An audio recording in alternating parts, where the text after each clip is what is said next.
जय हिंद बच्चों, मैं लता गोस्वामी आज की कक्षा में आपका स्वागत करती हूँ। आज हम कक्षा 12वीं विषय अर्थशास्त्र और अर्थशास्त्र में एक बहुत महत्वपूर्ण टॉपिक मार्केट बाज़ार इसे पढ़ेंगे और हम ये जानेंगे कि वास्तव में जिसे हम बाज़ार अभी तक कहते आए हैं वह है क्या, यह कितने प्रकार का होता है और इसमें मांग तथा पूर्ति किस प्रकार किसी वस्तु के मूल्य को निर्धारित करती है। बच्चों, सामान्य भाषा में हम बाज़ार का अर्थ क्या लगाते हैं? हम शायद ये समझते हैं कि एक ऐसा स्थान जहाँ पर कुछ खरीदार हैं, कुछ बेचने वाले हैं और जो किसी वस्तु को खरीद रहे हैं, बेच रहे हैं, ऐसे स्थान को हम बाज़ार समझते हैं। परंतु अर्थशास्त्र में बाज़ार का एक वृहत अर्थ है। अर्थशास्त्र में बाज़ार को हमने उस संपूर्ण क्षेत्र से जोड़ा हुआ है जहाँ पर वस्तुएं खरीदी और बेची जा रही हैं, यानी कि ये ऐसा वाइड एरिया है जो ये बताता है कि मार्केट का तात्पर्य उस समस्त क्षेत्र से है, चाहे वो बहुत छोटे स्तर पर हो और चाहे बहुत बड़े स्तर पर हो। वो समस्त क्षेत्र जहाँ पर किसी वस्तु को क्रेताओं और विक्रेताओं के द्वारा खरीदा और बेचा जाता है, जहाँ पर वस्तु की कीमत प्रतियोगिता के आधार पर समान हो जाती है और एक निश्चित समय में निश्चित कीमत पर इस प्रतियोगिता के आधार पर वस्तुओं को खरीदा या बेचा जाए, वो पूरा एरिया ही मार्केट या बाज़ार कहलाता है। तो अर्थशास्त्र में जहां हम देख रहे हैं कि बाज़ार का तात्पर्य क्या है, इसके आधार पर हम बाज़ार की कुछ विशेषताओं को समझ सकते हैं। बाज़ार की विशेषताओं में सबसे पहली विशेषता आएगी क्षेत्र, जिसे हम एरिया कहेंगे। इसके अंतर्गत हम ये देख सकते हैं कि एक ऐसा क्षेत्र या ऐसा कोई भी बड़ा एरिया जहाँ पर हम वस्तुओं को खरीद सकें, बेच सकें, चाहे वो ऑनलाइन शॉपिंग ही क्यों ना हो, जिसमें क्रेता एक स्थान पर होता है पर विक्रेता उसके सामने मौजूद नहीं होता, फिर भी वस्तुओं का क्रय विक्रय संपन्न हो जाता है। तो हम यहाँ पर बाज़ार की प्रथम जो एक विशेषता देख रहे हैं वह यही है कि बाज़ार का क्षेत्र काफ़ी विस्तृत होता है जहाँ से वस्तुओं को खरीदना और बेचना संभव हो पाए। बाज़ार की दूसरी विशेषता है क्रेता और विक्रेता। इसका तात्पर्य होगा कि बाज़ार में हम क्रेताओं और विक्रेताओं को शामिल करते हैं जो वस्तुओं को खरीदते और बेचते हैं, जिनके बीच में प्रतियोगिता होती है और जो अपनी बिक्री को बढ़ाने का प्रयास करते हैं और उपभोक्ता उनसे वस्तुओं को क्रय करते हैं। इसकी तीसरी विशेषता होगी कीमत, यानी जब हम वस्तुओं को खरीदते और बेचते हैं तो उसकी एक निश्चित कीमत हमें चुकानी होती है और यह निश्चित कीमत जो है विक्रेताओं को प्राप्त होती है। यह कीमत मांग और पूर्ति की सापेक्षिक शक्तियां निर्धारित करती हैं। बाजार की अगली विशेषता होगी एक वस्तु, यानी कमोडिटी।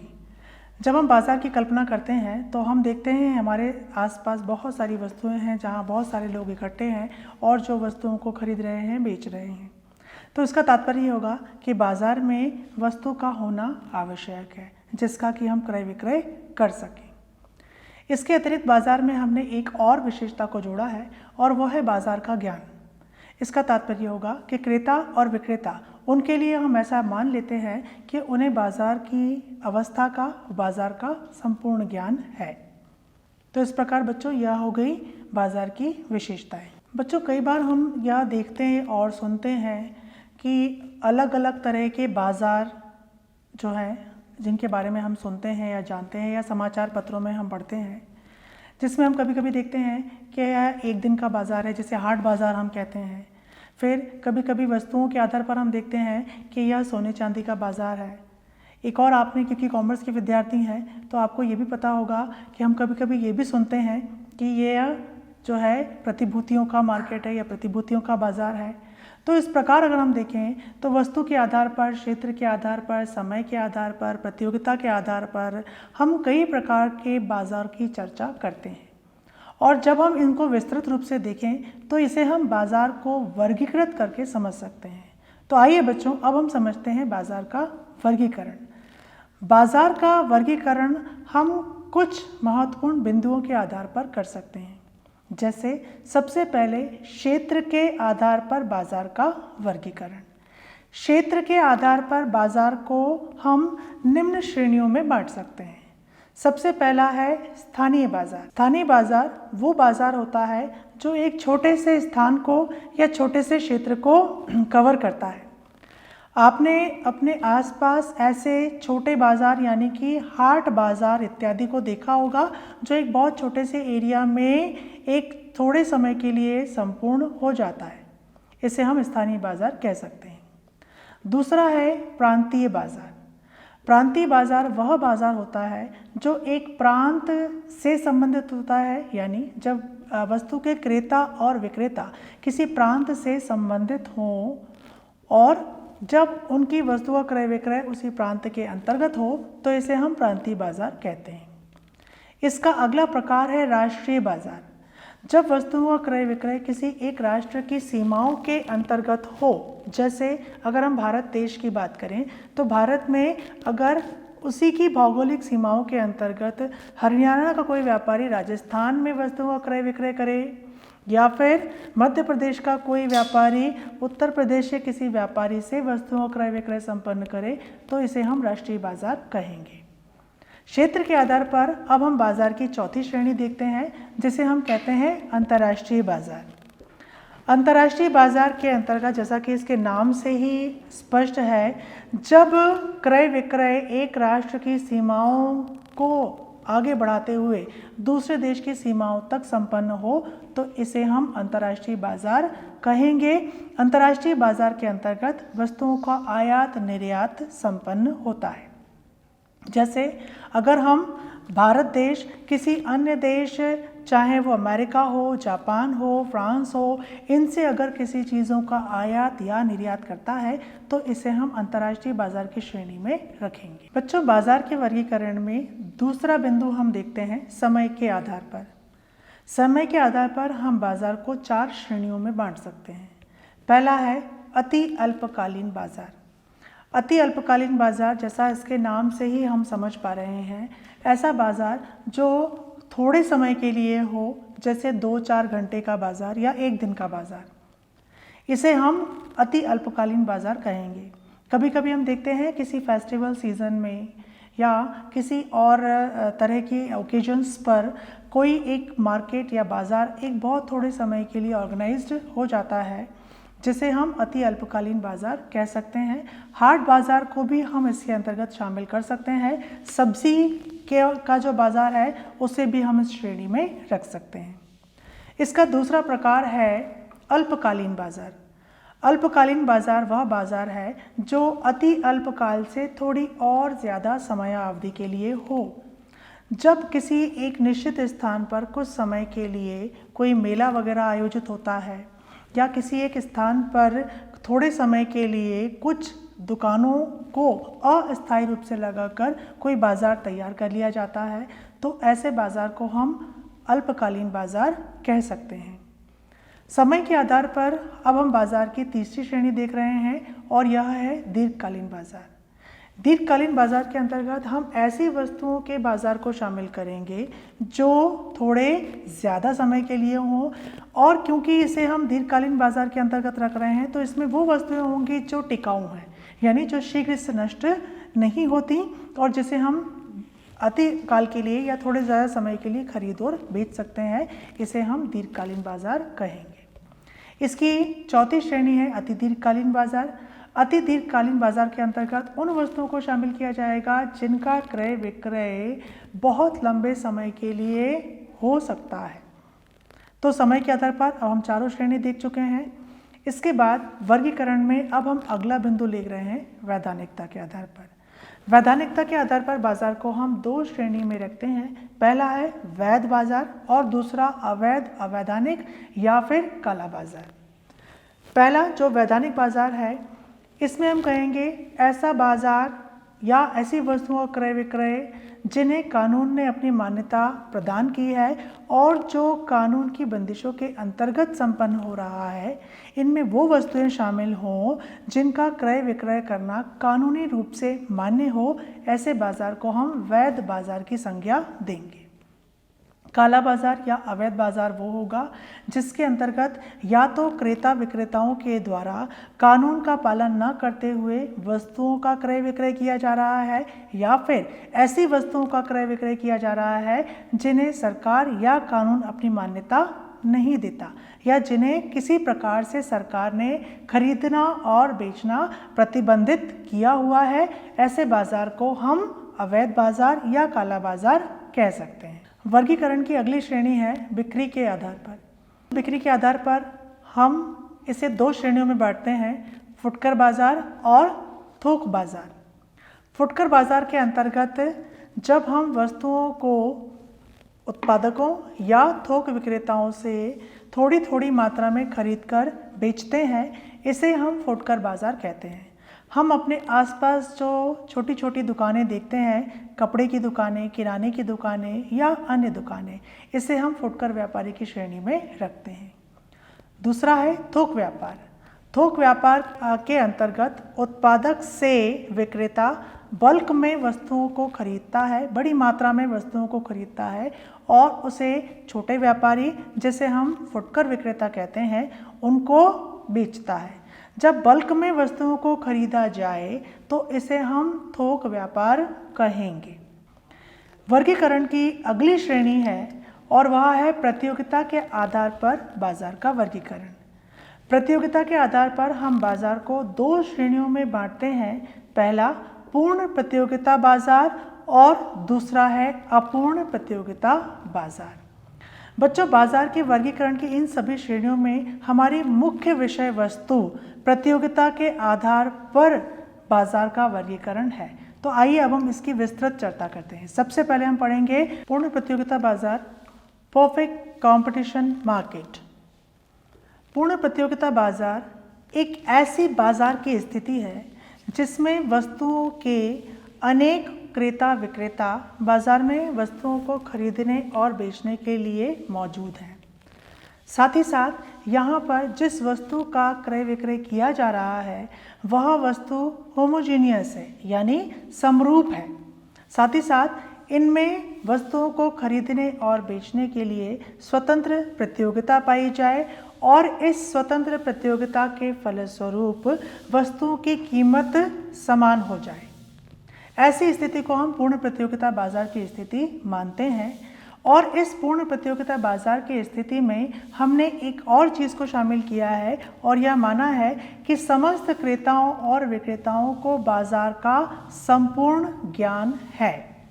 इस प्रकार पूर्ण प्रतियोगिता बाजार एक ऐसी स्थिति होगी जहां पर समरूप वस्तुओं की एक कीमत पर स्वतंत्र प्रतियोगिता के आधार पर वस्तुओं को खरीदने बेचने के लिए अनेक क्रेता विक्रेता मौजूद हों। पूर्ण प्रतियोगिता बाजार यानी परफेक्ट कंपटीशन मार्केट के इस छोटे से अर्थ के आधार पर अब हम इसकी विशेषताओं को समझ सकते हैं। इनकी विशेषताओं में पहली विशेषता ही है अनेक क्रेता विक्रेता, अनलिमिटेड बायर्स एंड सेलर्स। पूर्ण प्रतियोगिता में हमने एक ऐसी स्थिति की कल्पना की है जहां पर किसी वस्तु के अनेक क्रेता विक्रेता मौजूद हैं और जो वस्तुओं को खरीदने बेचने के लिए तैयार हैं या तत्पर हैं। अभी जैसा हमने सुना कि पूर्ण प्रतियोगिता बाजार में अनेक क्रेता विक्रेता का होना आवश्यक है, तो यहाँ पर पूरे बाजार में जितनी वस्तुओं का उत्पादन होता है, क्योंकि अनेक विक्रेता होते हैं तो वे पूर्ति में अपनी थोड़ी सी भागीदारी दर्ज करते हैं।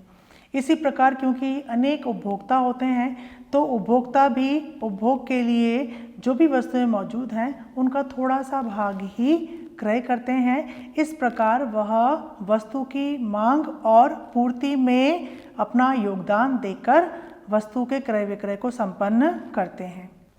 पूर्ण प्रतियोगिता बाजार की दूसरी विशेषता है समरूप वस्तु।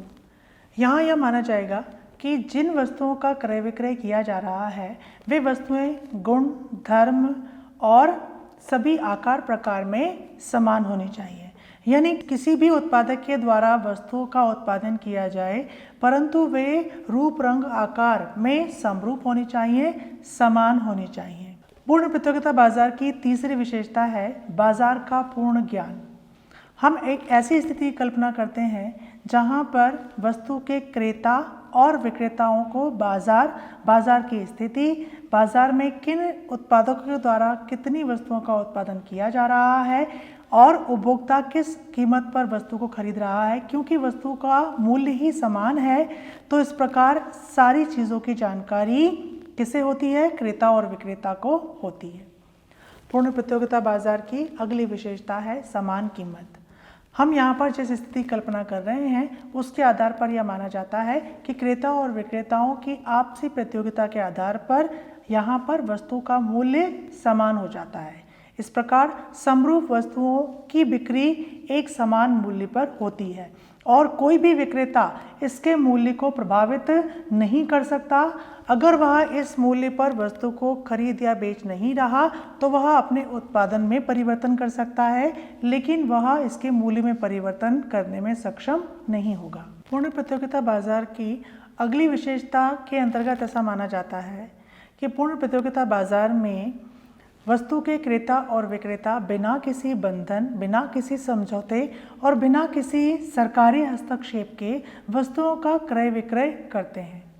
इसका तात्पर्य यह है कि उत्पादकों और उपभोक्ताओं को वस्तु की कीमत के लिए कोई प्रयास नहीं करना पड़ता, जबकि वहाँ पर वस्तु की मांग और पूर्ति की सापेक्षिक शक्तियाँ ही वस्तु की कीमत को निर्धारित कर लेती हैं। तो इनके बीच में केवल एक स्वतंत्र प्रतियोगिता देखने को मिलती है।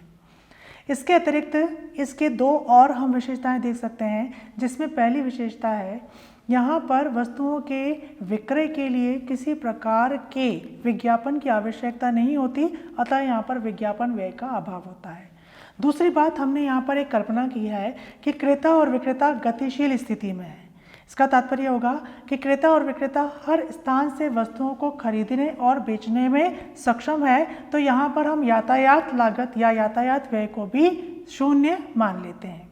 बच्चों, जब हम पूर्ण प्रतियोगिता बाजार की इस स्थिति को देखते हैं और इसके लक्षणों को देखते हैं तो एक प्रश्न हमारे दिमाग में आता है कि क्या ऐसी स्थिति वास्तविक जीवन में देखने को मिल सकती है। और इसके आधार पर एक प्रश्न यह भी उत्पन्न होता है कि क्या पूर्ण प्रतियोगिता बाजार कल्पना मात्र है। मतलब जब हम सोचते हैं कि अनेक क्रेता विक्रेता होंगे, वस्तु समरूप होंगी, वस्तु की कीमत समान होगी, यातायात व्यय नहीं होंगे या विज्ञापन व्यय नहीं होंगे, तो हम सोचते हैं कि शायद ऐसा बाजार जीवन में ना हो। तो बच्चों, वास्तविकता ही यही है कि पूर्ण प्रतियोगिता बाजार की स्थिति वास्तविक जीवन में देखने को नहीं मिलती, किंतु इसके आधार पर हम अन्य बाजारों की कल्पना करते हैं और अन्य बाजारों के अध्ययन पर जोर देते हैं। तो इस प्रकार पूर्ण प्रतियोगिता बाजार का अध्ययन भी अनिवार्य है। पर जब हमारा प्रश्न वापस ये आता है कि अगर पूर्ण प्रतियोगिता बाजार वास्तविक जीवन में देखने को नहीं मिलता तो इसके पीछे कारण क्या है।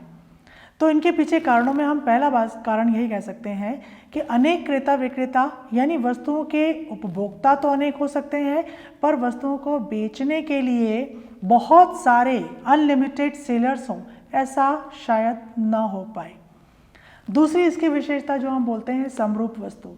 जब अलग अलग उत्पादक वस्तु का निर्माण करते हैं तो कहीं ना कहीं वस्तु की समरूपता में भी परिवर्तन आ जाता है और उनमें भिन्नता दिखाई देती है। वस्तु की समान कीमत, कितना ही बाजार में वस्तुओं को हम कीमत समान रूप से खरीदने बेचने का प्रयास करें, पर जब बहुत वास्ट एरिया है यहाँ पर वस्तुओं की कीमत भी समान नहीं हो पाती। एक और चीज़ हम देख रहे हैं कि जब विक्रेता वस्तुओं को विक्रय करता है तो उसका प्रयास ये होता है कि वह अधिकतम लाभ प्राप्त कर सके, और अधिकतम लाभ प्राप्त करने के लिए वह वस्तुओं को कहीं ना कहीं उपभोक्ताओं से अवगत कराता है और उस पर विज्ञापन पर खर्च करता है।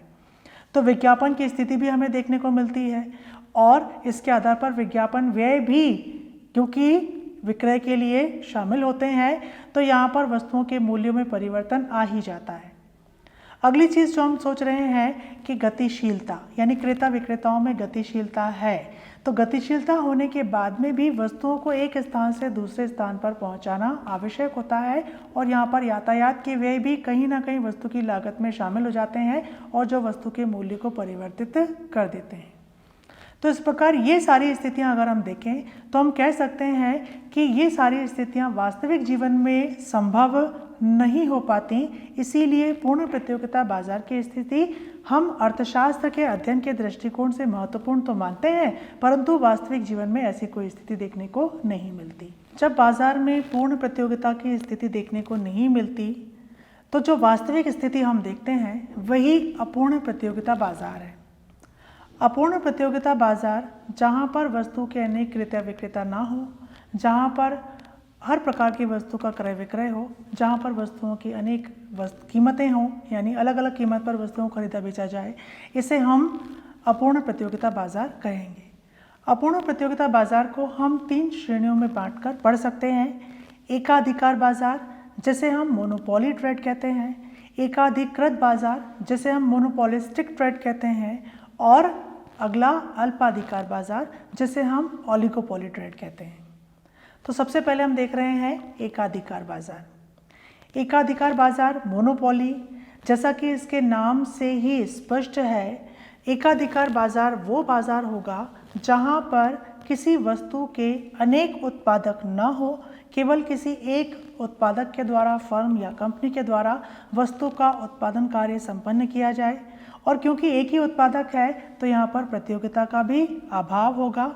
वही वस्तु की पूर्ति पर अपना संपूर्ण नियंत्रण रखेगा और साथ ही साथ वस्तु की कीमत क्या होगी, इस कीमत का निर्धारण भी उसी एक फर्म के द्वारा या कंपनी के द्वारा संपन्न किया जाएगा। ऐसे बाजार को हम एकाधिकार बाजार कहते हैं। एकाधिकार बाजार का सबसे अच्छा उदाहरण है रेलवे, क्योंकि यहाँ पर रेलवे के और कोई कॉम्पिटिटर नहीं है और कोई प्रतियोगी नहीं है। वही रेल में जितना भी इनकी सप्लाई है उसको निर्धारित करती हैं। साथ ही साथ रेलवे फेयर क्या होगा, इसे केवल रेलवे विभाग ही डिसाइड करता है। एकाधिकार के इस अर्थ के आधार पर अब हम एकाधिकार की कुछ विशेषताओं को भी देख सकते हैं। सबसे पहला है अनेक उपभोक्ता परंतु एक विक्रेता। एकाधिकार बाजार एक ऐसी स्थिति को दर्शाता है जहां पर वस्तु को खरीदने के लिए तो अनेक उपभोक्ता बाजार में हैं, लेकिन उस वस्तु के विक्रय के लिए केवल एक ही विक्रेता बाजार में मौजूद है। दूसरा, वस्तु की पूर्ति पर नियंत्रण, यानी यहाँ पर क्योंकि एक ही उत्पादक बाजार में मौजूद है तो वही वस्तु की पूर्ति पर अपना पूरा नियंत्रण रखता है। तीसरा है अधिकतम लाभ। एकाधिकार बाजार में जो सर्वाधिक महत्वपूर्ण उद्देश्य होता है एकाधिकार का, और वो है अधिकतम लाभ अर्जित करना। यहाँ पर उत्पादक पूरे बाजार में वस्तु की पूर्ति को नियंत्रित करके लाभ प्राप्त करता है और उसकी चेष्टा होती है कि वह बाजार से अधिकतम लाभ प्राप्त कर सके। इसके अतिरिक्त एकाधिकार बाजार में एक और विशेषता देखने को मिलती है और वह है प्रतियोगिता का अभाव। जैसा कि पूर्व में मैंने आपको बताया कि यहाँ पर एक ही विक्रेता, एक ही उत्पादक बाजार में है तो उनका कोई कॉम्पिटिटर ही नहीं है, इसीलिए यहाँ पर इसमें प्रतियोगिता का अभाव देखने को मिलेगा। यह बिल्कुल वैसी स्थिति है जैसे रेस के लिए केवल कोई एक ही व्यक्ति दौड़े और वही विनर हो। एकाधिकार बाजार में स्थानापन्न वस्तुओं का अभाव होता है। इसका तात्पर्य यह होगा कि जिस वस्तु को एकाधिकार बाजार के अंतर्गत विक्रय किया जा रहा है उसके जैसी कोई वस्तु बाजार में मौजूद नहीं है। इसके अतिरिक्त अगर कोई नई फर्म बाजार में प्रवेश करने का प्रयास करती है तो उसके प्रति प्रभावपूर्ण रुकावटें उत्पन्न की जाती हैं। इसका मतलब एकाधिकार बाजार में नई फर्म के प्रवेश पर लगभग प्रतिबंध होता है। अपूर्ण प्रतियोगिता बाजार के अंतर्गत जहां हमने अभी मोनोपोली एकाधिकार को पढ़ा, वहां अब इसका एक और प्रकार है और वो है मोनोपोलिस्टिक कंपटीशन, एकाधिकृत व्यापार। एकाधिकृत व्यापार एकाधिकार व्यापार से थोड़ी परिस्थिति बदली हुई है यहाँ पर, या परिवर्तनशील चीज़ें हैं यहाँ पर। इसके अंतर्गत हम ऐसे बाजार को देखते हैं जहाँ पर केवल एक ही विक्रेता, एक ही उत्पादक ना हो, जबकि वस्तु के एक से कुछ ज़्यादा फर्में, एक से कुछ ज़्यादा कंपनियाँ उस वस्तु को बनाने के लिए मौजूद हैं। लेकिन यहाँ पर उस वस्तु को बनाने के लिए बहुत सारी कंपनी नहीं है, बल्कि एक छोटा सा समुदाय है जो उन वस्तुओं को बना रहा है। इसीलिए इसे हम एकाधिकृत बाजार कहेंगे। यहाँ पर जो उत्पादक वस्तुओं का निर्माण करते हैं उन वस्तुओं में कहीं ना कहीं थोड़ा बहुत परिवर्तन होता है। वस्तु समान है लेकिन वस्तुओं के रूप, रंग, आकार, क्वालिटी इनमें कहीं ना कहीं थोड़ा बहुत परिवर्तन होता है। ऐसे बाज़ार को हम एकाधिकृत बाज़ार कहेंगे। जैसे इलेक्ट्रॉनिक्स का बाज़ार, साबुन सोडे का बाज़ार, बिस्किट का बाज़ार। तो ऐसी बहुत सारी वस्तुएं हैं जिन्हें हम दैनिक प्रतिदिन अपने आवश्यकताओं की पूर्ति के लिए प्रयोग में लाते हैं और जहां इन्हें कई सारी फर्में बना रही होती हैं उसे हम एकाधिकृत बाज़ार कहते हैं। एकाधिकृत बाज़ार के अंतर्गत इसकी विशेषताओं को हम देख रहे हैं। पहली विशेषता है कुछ विक्रेताओं द्वारा वस्तुओं का निर्माण करना। जैसा कि अभी हमने देखा कि यहाँ पर एकाधिकृत बाज़ार वह होगा जहाँ पर केवल एक ही फर्म वस्तु को नहीं बना रही बल्कि एक से कुछ ज़्यादा फर्में वस्तु का निर्माण करती हैं, जिसके आधार पर वस्तु का मूल्य भी थोड़ा बहुत परिवर्तित होता है और वस्तुओं की जो क्वालिटी है उसमें भी समरूपता नहीं रह जाती बल्कि थोड़ा बहुत अंतर आ जाता है। अपूर्ण प्रतियोगिता बाज़ार की तीसरी और अंतिम जो श्रेणी या प्रकार है वह है अल्पाधिकार बाज़ार, जिसे हम ओलिगोपोली ट्रेड कहते हैं या ओलिगोपोली मार्केट भी कह सकते हैं। तो ओलिगोपोली अल्पाधिकार बाज़ार के अंतर्गत एक छोटा समूह या समुदाय होता है जो उत्पाद विभेद के साथ यानी वस्तुओं में थोड़े बहुत परिवर्तन के साथ वस्तुओं का क्रय विक्रय करता है। तो जहाँ पर इस ग्रुप के द्वारा वस्तुओं का विक्रय किया जाए, एक समुदाय के द्वारा वस्तुओं का विक्रय किया जाए, जहाँ पर इस समुदाय के द्वारा उस वस्तु के विक्रय पर अल्पाधिकार प्राप्त कर लिया जाए, ऐसे बाज़ार को हम अल्पाधिकार बाज़ार कहेंगे। जैसे सीमेंट का बाज़ार, स्टील का बाज़ार या फिर ऑटोमोबाइल्स का बाज़ार। ये सारे वे उदाहरण हैं जिसको देखने से हम समझ पाते हैं कि ऑटोमोबाइल्स में कुछ पर्टिकुलर कंपनीज़ हैं जिनका एक समुदाय है जो ऑटोमोबाइल्स को मैन्युफैक्चर करते हैं और उसको सेल करते हैं। ऐसे बाज़ार के अंतर्गत हम एक ऐसी स्थिति की कल्पना कर सकते हैं या ऐसी स्थिति को देख सकते हैं जहां पर नई फर्में प्रवेश तो कर सकती हैं उत्पादन के लिए, किंतु उन्हें उस बाज़ार में प्रवेश करने के लिए पहले से स्थापित इस समुदाय का या समूह का कड़ी प्रतियोगिता के साथ सामना करना पड़ता है। तो बच्चों, आज की कक्षा में हमने बाज़ार और बाज़ार के सभी प्रकारों को समझा। तो अब मिलते हैं अगली कक्षा में। धन्यवाद।